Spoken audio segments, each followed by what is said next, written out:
Pakistan cricket team के captain Salman Ali Agha ने एक बड़ी रीजन रिवील कर दिया बाबर आजम को वर्ल्ड कप के स्क्वाड के अंदर रखने के ऊपर, क्योंकि ये रीजन जानना बड़ी जरूरी थी कि बाबर आजम को किस वजह से रखा, कौन सी ऐसी परफॉर्मेंस है बाबर आजम की कि आपने रखा, कौन सी बीबीएल के अंदर परफॉर्मेंस करके दिखाई है, प्रॉपर फ्लोप होते हुए बीबीएल के अंदर नजर आए, उसके अलावा सीरीजों के अंदर फ्लोप होते हुए नजर आए, तो क्या क्राइटेरिया था। तो ये सवाल था जर्नलिस्ट का सलमान अली आगा से। तो रिप्लाई सुनिएगा पाकिस्तान के कैप्टन ने क्या कहा।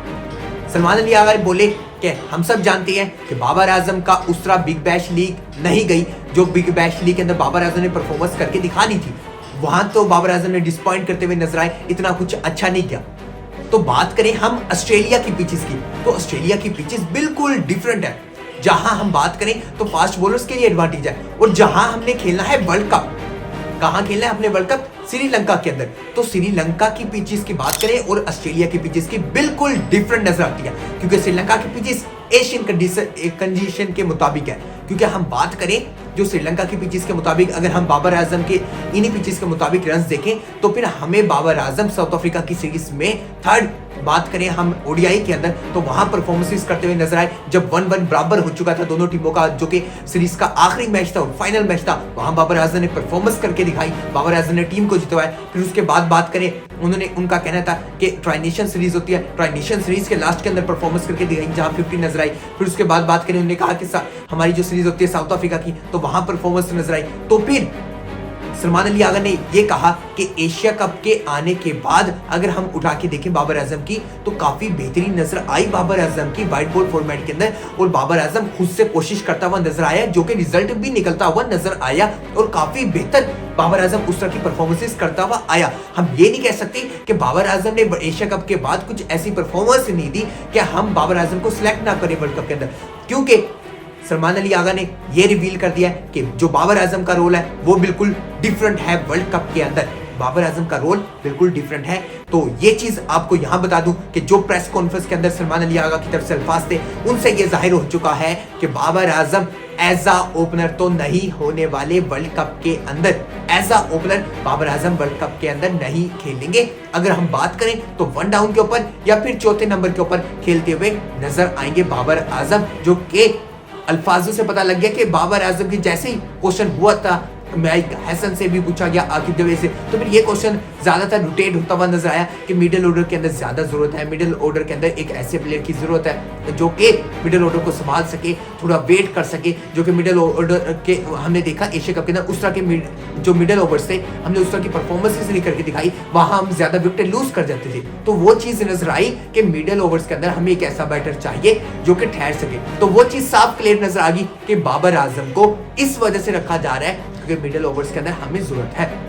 क्योंकि ये बात तो बिल्कुल दुरुस्त है कि मिडिल ओवर्स हमारे पूरे एशिया कप के अगर हम सारे मैचेस के अंदर देखें तो उस तरह की परफॉर्मेंसेस नजर नहीं आई। पहले 6 ओवर 8 ओवर तो हम अच्छे गुजार लेते थे, फिर उसके बाद हमें वो परफॉर्मेंसेस नजर नहीं आती थी जो कि हमें चाहिए थी, जो हमारी एक्सपेक्टेशन थी। तो अगर इस वजह से रखा जा रहा है तो ये एक प्लान बिल्कुल दुरुस्त है, और Babar Azam as a 1 down बात करें चौथे नंबर के ऊपर बड़ा क्रूशियल भी हो सकते हैं, क्योंकि एक्सपीरियंस की बात करें तो श्रीलंका के अंदर काफी एक्सपीरियंस है, और बाबर आजम एशियन कंडीशन के अंदर बात करें तो काफी बेहतर खेल सकते हैं, क्योंकि बाबर आजम को इन पिचेस की काफी ज्यादा आदत है। चाहे आप बात करें पाकिस्तान पिचेस की, ऑस्ट्रेलिया की जो पिचेस है वो बिल्कुल डिफरेंट पिचेस है, जहां बाउंस स्ट्राइक पिचेस होती हैं, उस तरह की फेवर बाबर आजम के लिए नहीं होती। तो फिर पाकिस्तान बीचेस की बात करें, हम इंडिया की बात करें, श्रीलंका की, बांग्लादेश की, यहाँ ज्यादा स्कोर करते हुए बाबर आजम नजर आए। तो अब जरूरी यह है कि बाबर आजम के लिए जो चांस था वो बाबर आजम को फुली हैंडल चांस मिला, और ये इस चांस को फायदा कैसे उठाने बाबर आजम ने, वो ऑस्ट्रेलिया की सीरीज है बाबर आजम के लिए। अगर बाबर आजम ने अपनी परफॉर्मेंस को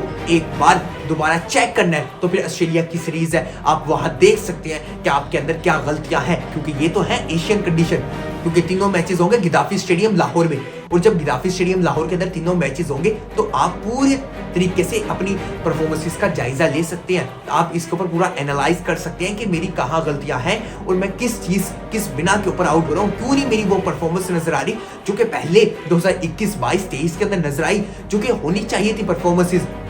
तो ये चीज बाबर आजम प्रॉपर तरीके से चेक भी कर सकते हैं, इसके ऊपर अपने ऊपर फिर काम भी कर सकते हैं। इतना टाइम तो है बाबर आजम को, लेकिन अगर आप ये कहें कि वर्ल्ड कप के अंदर जाके चेक करेंगे तो फिर काफी टाइम लेट हो चुका होगा। वर्ल्ड कप आपके लिए सोचने की जगह नहीं होती, वहां आपने जो सीखा होता है वो आप बस वहां जाके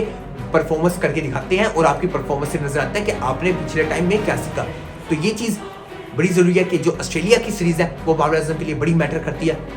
क्योंकि ऑस्ट्रेलिया की जो टीम के बॉलर्स हैं वो अभी बड़ी अच्छी बैशली के अंदर परफॉर्मेंसेस करते हुए हैं, और जब वो एशियन कंडीशन के ऊपर आएंगे जहां बाउंस बहुत कम मिलता है, जहां स्पिनर को एडवांटेज मिलता है, यानी कि बिल्कुल डिफरेंट पिचेस है, तो वहां देखना होगा कि बाबर आजम क्या वहां भी सेम रिपीटेड गलतियां करते हुए आ रहे हैं। तो फिर बाबर आजम को ये भी इशू देखना होगा कि जहां उनका पैर है, कि जो बाबर आजम का पाँव है वहां कोई ना कोई बाबर आजम को थोड़ा पीछे हटना पड़ेगा, कुछ ना कुछ करना पड़ेगा, क्योंकि जब बाबर आजम दरमियान में खड़े होते हैं तो बाबर आजम को एंगल वाला बॉल, स्पिनर का बॉल हमेशा तंग करता हुआ नजर आए, बाबर आजम डिफिकल्ट होते हुए आए, जो कि ज्यादा बोल्ड आउट एलबीडब्ल्यू होते हुए नजर आए, जो कि काफी बेहतर करना है बाबर आजम को। और यही टाइम है बाबर आजम को कि अब बेहतर कर ले, फिर वर्ल्ड कप के अंदर पाकिस्तान को एक सरप्राइजिंग दे, पाकिस्तानी अवाम को सरप्राइजिंग दे, क्योंकि अभी तक बाबर आजम उसी तरह की परफॉर्मेंस नजर नहीं आई, अपसेट होते हुए बाबर आजम की तरफ से नजर आई। जो एक्सपेक्टेशन थी बाबर आजम से, वो एक्सपेक्टेशन के ऊपर तो बाबर आजम नहीं उतरे, लेकिन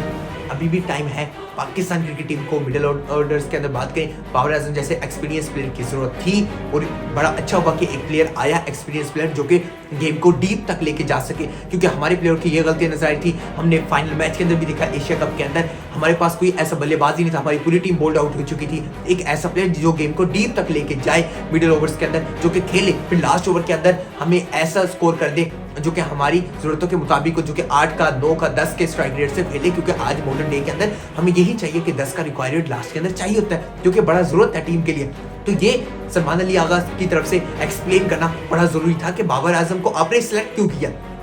क्योंकि बाबर आजम के मुतालिक ये सवाल बड़ा इंपॉर्टेंट था। क्योंकि बात करें फिर अगर आपने बाबर आजम को सिलेक्ट कर लिया तो फिर मोहम्मद रिजवान के साथ ये नाइंसाफी का सवाल होता, लेकिन अगर इस लिहाज से देखें तो फिर बाबर आजम बेहतर है, बाबर आजम को सिलेक्ट किया, ठीक है। मोहम्मद रिजवान इंशाल्लाह उम्मीद करते हैं कि परफॉर्मेंसेस करके आएंगे, इंशाल्लाह कमबैक करेंगे। इस बार हारिस रऊफ भी नहीं है, मोहम्मद रिजवान भी है, लेकिन यंगस्टरों के पास चांस है, अब वक्त है, हमें सपोर्ट करना पड़ेगा इन पाकिस्तानी प्लेयर को जो कि वर्ल्ड कप के अंदर जा चुके हैं। अब वर्ल्ड कप के अंदर बात करें, जो वर्ल्ड कप के स्क्वाड के अंदर हैं 15 प्लेयर, इन 15 प्लेयर को सपोर्ट करना पड़ेगा, और 3 जो ट्रैवलिंग रिजर्व है अभी तक अनाउंस नहीं हुए, होपफुल है कि कमिंग इंशाल्लाह आने वाले टाइम के अंदर 3 रिजर्विंग भी बता देंगे। तो तकरीबन ये 15 की जो टीम है और ये 3 मिला के 18, क्योंकि इन 18 प्लेयर को अब सपोर्ट करना पड़ेगा, क्योंकि अब इनमें से तो चेंज नहीं कर सकते हम इन प्लेयरों में कि कौन सा प्लेयर निकाले या नहीं। अब जो ये 18 प्लेयर हैं, अब फोकस होना चाहिए कि पाकिस्तान क्रिकेट के लिए क्या बेहतर होगा, पाकिस्तान क्रिकेट के लिए क्या जरूरत होगी, क्योंकि कई साल हो चुके हैं हम कोई ऐसी आईसीसी वर्ल्ड के अंदर परफॉर्मेंस नहीं करके दिखाई, कोई हमने टाइटल नहीं जीता हमारी इंटरनेशनल टीम में,